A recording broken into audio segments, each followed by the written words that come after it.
Summer is upon us and book sale season is upon us, and we have gone to quite a few book sales. We love to go to the Ladies Auxiliary book sale in Ocean Grove, New Jersey. It's a 3-day sale and there's always a lot of really good books, and the books are really cheap and really fun to go through.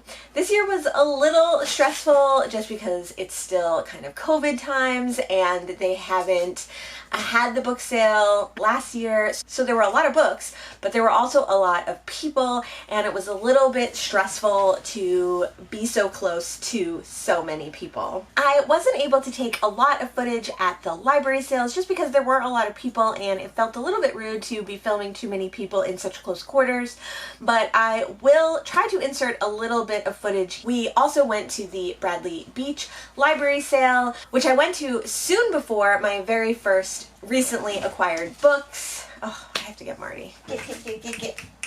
We are getting close to that 1-year BookTube birthday mark.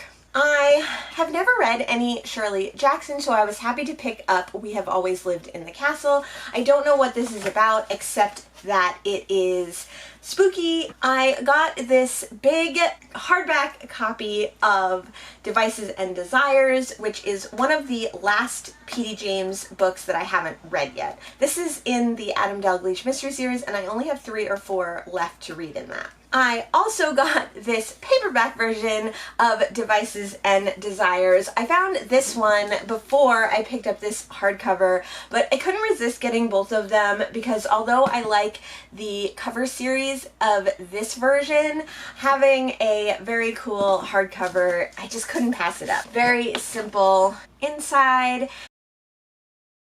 I just really wanted to have both versions. The hardcover has semi-deckled edges.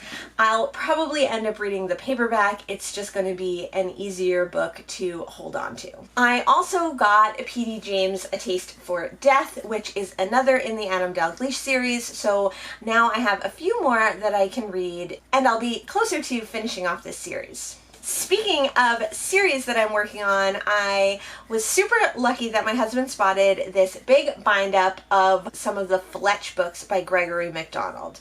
This has 2 of the Fletch books that I've already read, which are the first and second published books, which is Fletch and Confess Fletch, but then it has a book that was written later but actually falls between these 2 books, which is about Fletch's time on the Italian coast, which is something that I was a little bit confused about in the second Fletch book, so I'm excited to have this one to be able to read.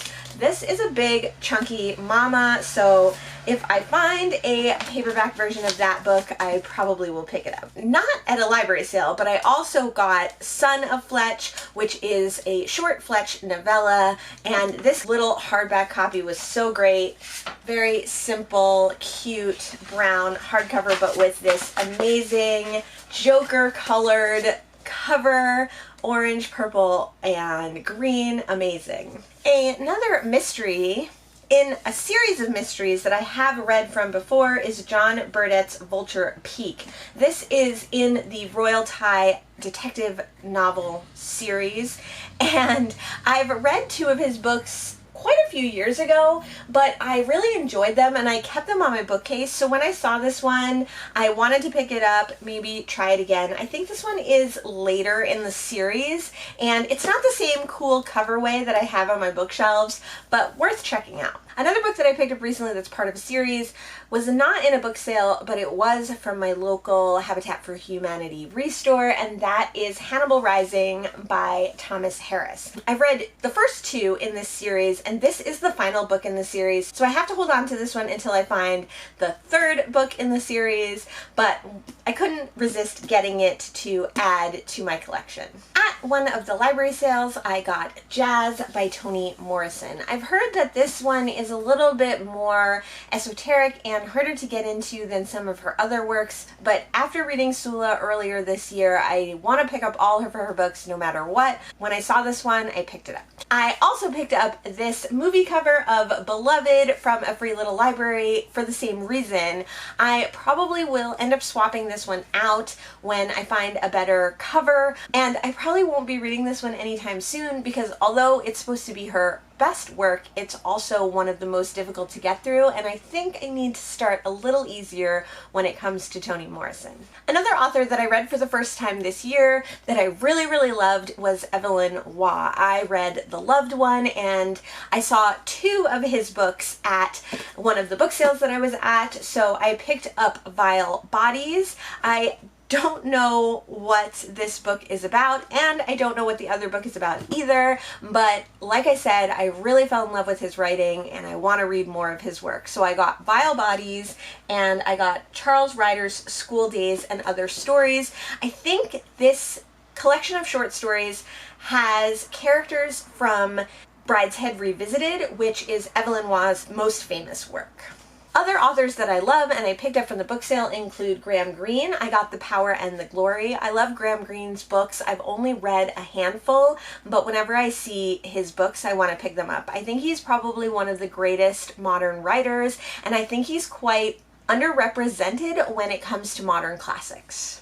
I also got King Soars Last Summer by Herman Hesse. This has a very naughty cover, so I'm not going to put it too close, but I do love it. I think this is loosely a autobiography, or at least autofiction of his life.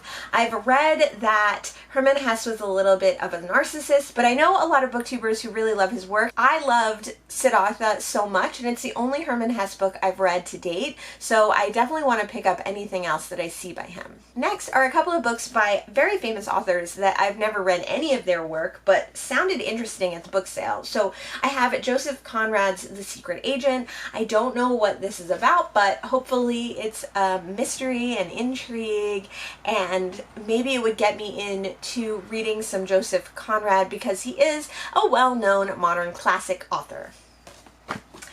Another book that I'm super excited to get to is E.M. Forster's Howard's End. I've never read any of E.M. Forster. I hear that Maurice is a queer lit classic, but Howard's End is supposedly his greatest and most intriguing work, so I'm excited to get to this one. A little bit weird for me, I picked up this book of plays by Steve Martin. I've only ever read Shop Girl by Steve Martin, and I didn't really love that book. I thought it would be interesting to read some of his plays. Maybe they would be an easier, more accessible way to get into this comedian's written work. And another weird choice is As You Wish, An Inconceivable Tales of Making the Princess Bride by Carrie Elwes. So I love The Princess Bride. It used to be in my top 3. Well, is it still?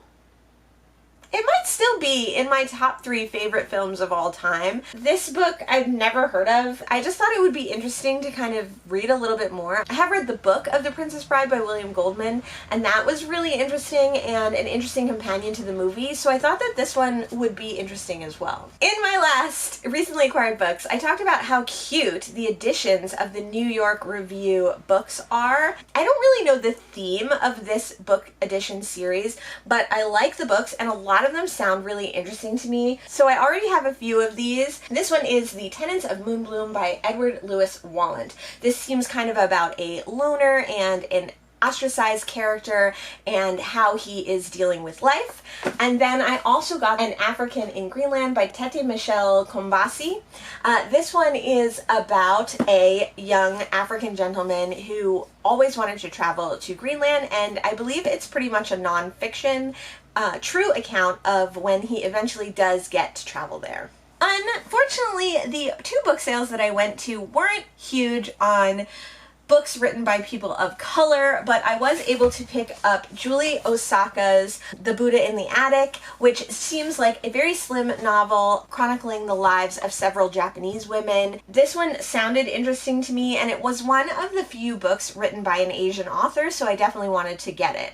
I picked up this book that I've never heard of, which is a memoir. It is called Funny in Farsi, a memoir of growing up Iranian in America. Again, this was one of the rare books written by a non-white American person, and I really wanted to check it out. I've always wanted to learn Farsi. I would love to learn how to speak Farsi, and I thought it would be an interesting read to read a memoir of an Iranian living in America. Iran is a country I know very little about, so it will be interesting to see the cultural differences.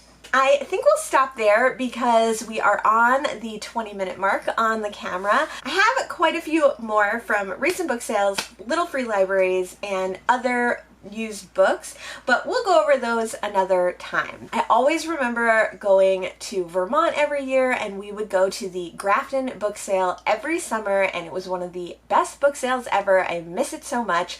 What book sales do you love going to every summer or every year? Where in your area is there an awesome book sale that you always check out? Let us know in the comments below, and we'll see you in the next one. Thanks so much. Bye.